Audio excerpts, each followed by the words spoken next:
اب میں انتہائی ادب کے ساتھ آل انڈیا مقرر، آپ تمام لوگوں کے محبوب خطیب عالی جناب حضرت مولانا محمد جرجیز صاحب انصاری حفظ اللہ، امیر جمعیت اہل حدیث مشرقی مغربی یو پی سے درخواست کر رہا ہوں کہ تشریف لے آئیں اور کتاب و سنت کی روشنی میں اللہ اور اس کے رسول کا پیغام ہم لوگوں تک پہنچائیں۔ مولانا تشریف لے آئیں۔ السلام علیکم ورحمۃ اللہ وبرکاتہ۔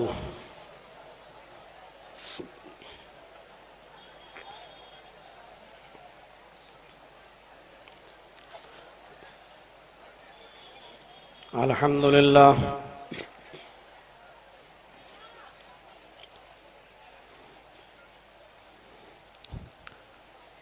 الحمدللہ نحمدہ ونستعینہ ونستغفرہ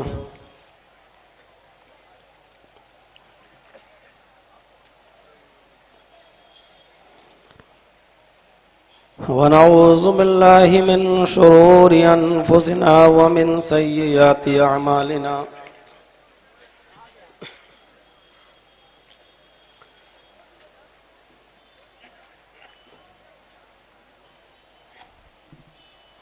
من يهد الله فلا مضل له ومن يضلل فلا هادي له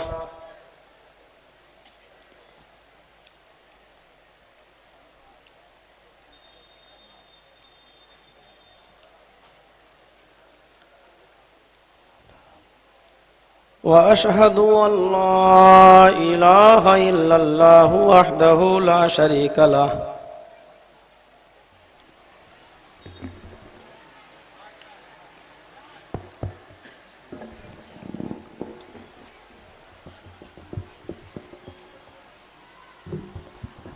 وأشهد أن محمدًا عبده ورسوله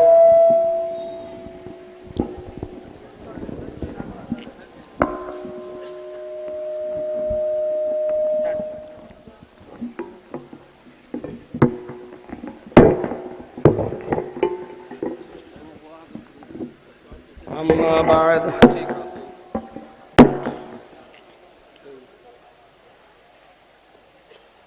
فإن خير الحديث كتاب الله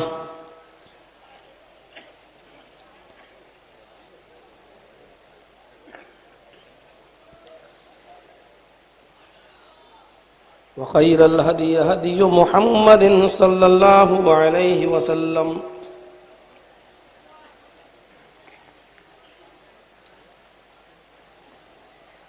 وشر الأمور محدثاتها وكل محدثة بدعة وكل بدعة ضلالة وكل ضلالة في النار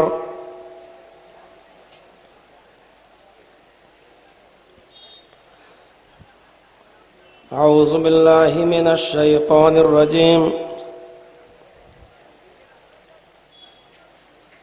بسم الله الرحمن الرحيم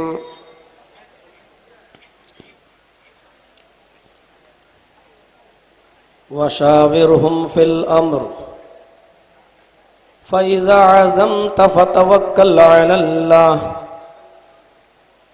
إن الله يحب المتوكلين وقال تعالى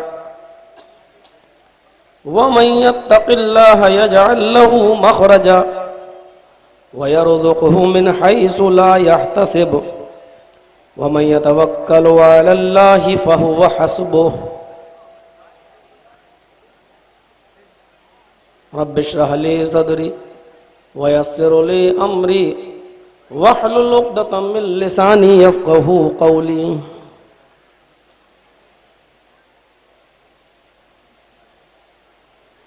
اس عظیم الشان اجلاس کے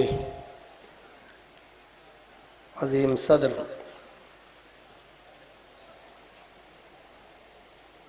محمد مشتاق ریاضی حفظہ اللہ، نہایت ہی محترم